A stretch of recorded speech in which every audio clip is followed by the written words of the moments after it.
everywhere.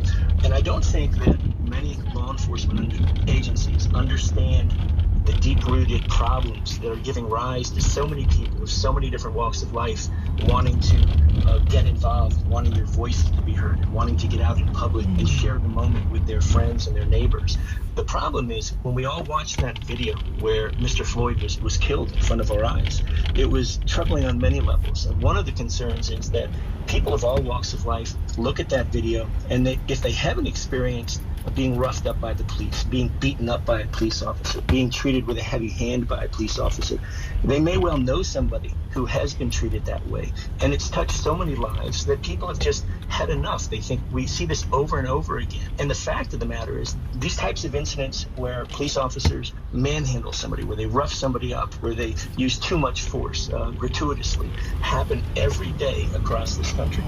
So I want to break down a little bit more of that, because I feel like, again, a lot of the images that I'm seeing are reminiscent of when I was covering the events at Ferguson after the death of Michael Brown, and the moment that really Black Lives Matter catalyzed and became, really the head of law enforcement officers, from friends and former colleagues and people who contacted, is that everybody is absolutely dismayed and without words to explain it. It's not explainable. You can't rationally explain what happened other than it was a willful and deliberate act. It went too far, and it was troubling to other law enforcement officers because at some point, a few minutes into that video, one of the other officers who was on the scene there should have tackled the officer that had his knee in Mr. Floyd's neck and removed him. It was out of control. And the fact that the other officers just stood by tell me that's normal behavior, not to kill somebody, but to rough somebody up, to take it too far, to teach somebody a lesson. It was, frankly, a lethal exercise of street justice. That's what we saw.